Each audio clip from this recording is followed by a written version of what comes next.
I need a kitchen clock, a large kitchen clock, and I know what I want, but I can't find what I want. So I went to the local DIY store and I got this piece of MDF for £1, look, which is next to nothing. And I've ordered some hands, which are nice and large. I don't know why, but these hands always come, wherever you buy them from, they always come slightly bent. I don't know why that is. And that is the size of the clock that I'm going to make. But obviously, it's going to be round. So I've got to try to cut out a really neat round circle. And I'm not very good at cutting out round circles because I want a large clock. So I'm going to put these somewhere safe so I don't go and destroy them after I've marked out. So that's about the centre of that board. So I want my clock to be about that wide all the way around. Next thing I've got to do is get around. Now, I haven't got a compass that's big enough for this, so I'm going to use an old trick where I take a nail and put that in the board like that. And now I'm going to get a bit of string, tie that onto there like that, and then tie that onto my pencil so my pencil is in line with that line. And then hopefully, oh, look at that. That's given me the circle that I need now on there. But now the hardest thing is going to be cutting this out. Now, if I had a laser big enough, I could cut this out on my laser, but I don't. I don't have a router, and I'm not buying one just for this project because that would then make this clock so expensive. Can't cut it out on my bandsaw because my bandsaw is far too small to take this. So what I'm going to do is use my jigsaw and go really slowly and hope that I can cut this out well enough using the jigsaw. Now I'm cutting MDF, which is a medium density fibre board, so I'm going to be wearing a mask the whole time I cut this out.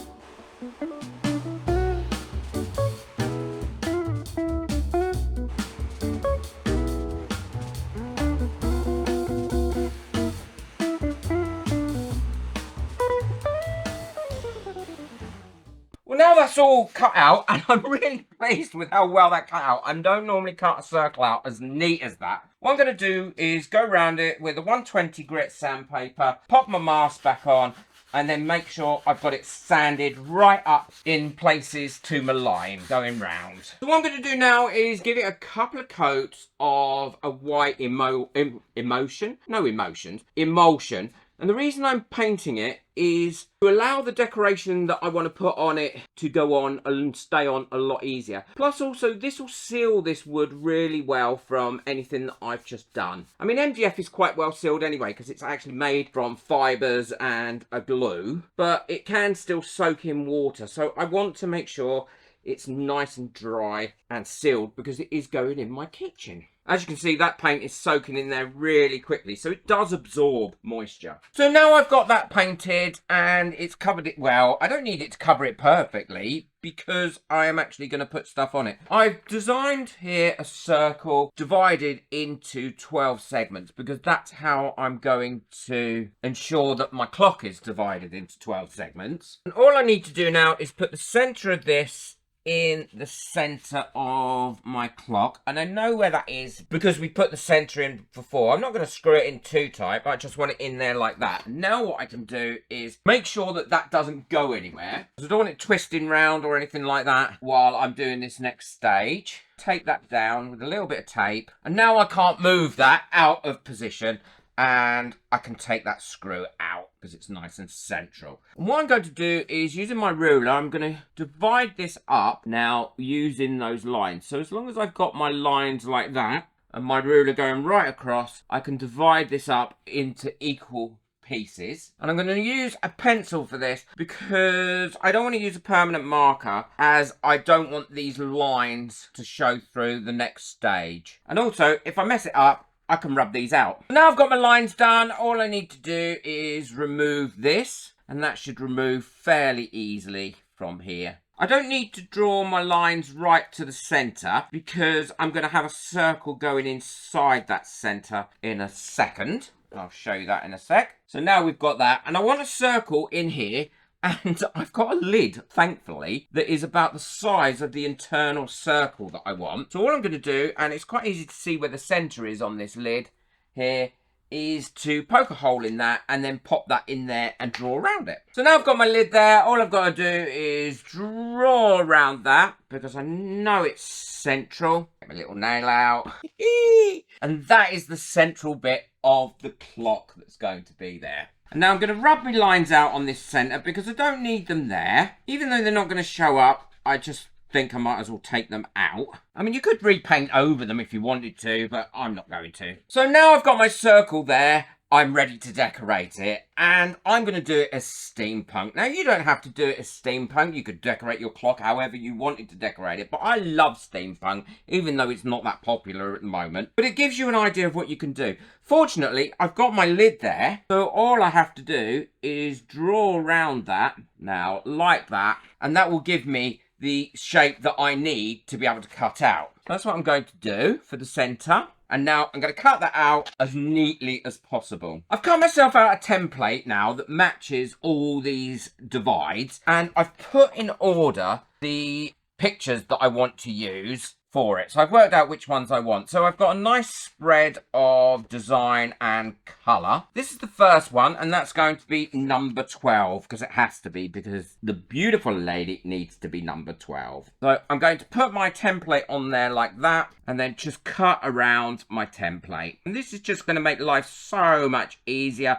I haven't got to keep measuring each one, and also I know then where each one is going to fit, and I know that they're all going to be the same size. So now I know that that is going to fit in one of those circles, and that's going to be number 12. Now, it doesn't matter if they slightly overlap anywhere or they don't butt up, because I've got a way of dealing with that at the end, which is going to really finish off this whole thing. So I'm going to go ahead, I'm going to finish cutting all these up, and then I'll show you how I'm going to attach them. These are all cut out now, and I'm ready to glue them on. I'm going to be using just white glue to glue them on. And the first one that I'm going to glue on is the centre one. I've got them in the order that I want them. So I'm not going to... I'm going to try and keep them in that order. Now, before I do anything else, what I'm going to do is drill a hole in the middle for the mechanism to go through. And just check that that mechanism will go through there. Yes, it will. Now I'm going to take a little bit of sandpaper, rub that down so it's nice and flush both sides, and clean out any of the bits that need to be cleaned out in there. And that will make a really nice, snug connection. So I'm happy now with that. I've got my white glue here, and I've very slightly watered it down with just tap water to make it a little bit thinner. And now I'm going to paint this on so there's a nice even coat going all the way around. You're going to need to be quite careful with this because this glue, once it hits the paper, is going to dry very, very quickly and stick very quickly. So you've really got one chance of getting this on, and that is the only piece of paper that I have got of that design. So there is a high possibility that I'm going to mess this up first time. So I'm quite happy with the way that that's coated. Let's see how quickly I can mess this up. I'm going to work from the bottom, and following my pencil line here, I'm just going to pop that down, and I'm going to take my roller here and lightly roll over that to ensure that that is down in all the place. Oh my goodness me, I haven't messed it up so far. I can't wait to show you what I'm going to use to cover these lines up and these joins. So now that's done, pop round there like that, and then just go over it with my hands to make sure I can't feel any bubbles. I'm going to leave that for about 10 minutes before I do the outside ones. Now the outside ones are slightly thicker card, so they're not as delicate as that, and I do have spares as well. but I let that dry off a little bit before I do anything else. So I'm now ready to add this on. That is on there and it's not going to go anywhere. And I'm going to add these top panels on in exactly the same way. Popping my glue down right up to the edges, making sure I get a very even coating of it, and then putting my next piece on. I will get a little bit of play with these because these are made of card. Now I'm going to go around again with my roller, and each time I go over it with the roller, I take a big wipe and wipe my roller off because I don't want to be marking the ones that I'm putting on or making them dirty. And I'm just going to continue and build it all up doing that method. So now that's all glued up and dry, what I'm going to do is just turn it over and trim up really carefully any overlap that I've got going on here. Now I'm going to go around this really slowly because if not, I know what I'm likely to do. I'm likely to cut into the wood or mess it. Well, that's all trimmed up now. The next thing to do before I put the numbers on or try and fix the hands is to give this a couple of coats of varnish. Now I'm going to be using a satin varnish. I don't want it to be a matte finish, but I also don't want it to be a real glossy, so satin is ideal for this. I'm not going to spray it because I think it's going to look nice or nicer without that absolute 100% smooth coat. And I'm going to give it 2 coats of varnish to make sure it's very well protected and completely covered. Then it's just a case of putting the numbers on it, followed by the hands, and it should be finished. It's not taken long at all. It's been a real pleasure making this. I'd like to say a massive thank you to all the people that got me a coffee last month.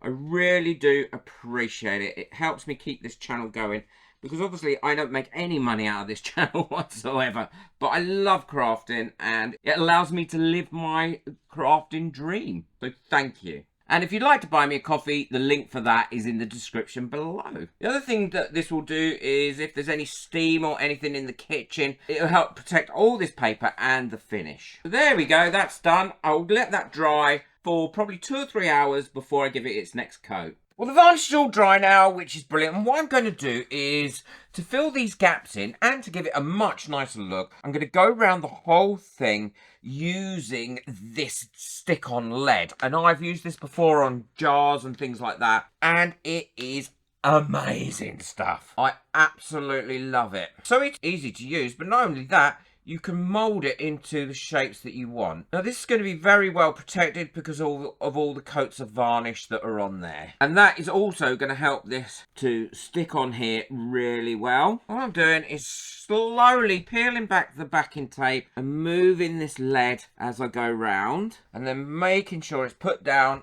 nice and firmly with my finger. And this lead comes with a tool as well that helps you. And that's this, and you can go around this at an angle like that, and that really does ensure that it's down easy, and it does stick permanent. The glue on the back of this is amazing. And once you get to the end of it, where you started and then where you finished, all you need to use is a little knife, and that will cut that down, and you get a great finish with that. And I'm also going to put a rim of that all the way around the edge, using exactly the same method right up to the edge of this. So now we've completed both of these circles, what I'm going to be doing is filling in these bits here using the leading going all the way across like that. I'm going to overlap this middle one, and I'm going to overlap the end one here, and then wrap that around the back in using exactly the same method, and it will stick to itself really well. Already you can see it's giving this clock a great lift. Look at that. That looks great, I think. Well, they're all done now and they are looking great. It's time to put the numbers on. I've cut the numbers out using my Cricut, but if you don't have a Cricut and you want to make one of these, then you can get these numbers easily on the internet. Now, I'm going to put these on by eye, as I always do.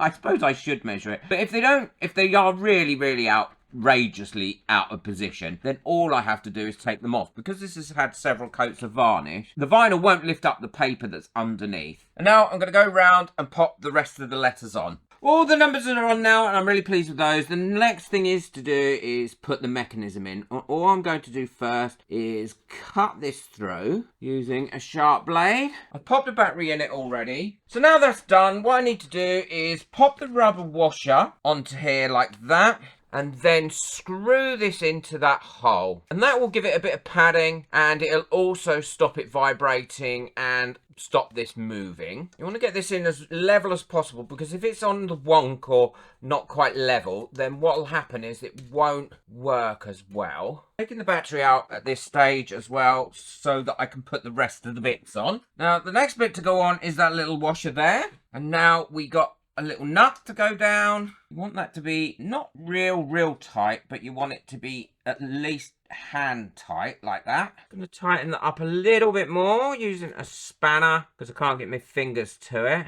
There we go. I haven't over tightened it though, that's really important. So the next thing we need to do is to take this plastic off the hands that's protecting them. And be careful with this. The last thing you want to do is bend this hand when you take that off. And it does look fairly flat.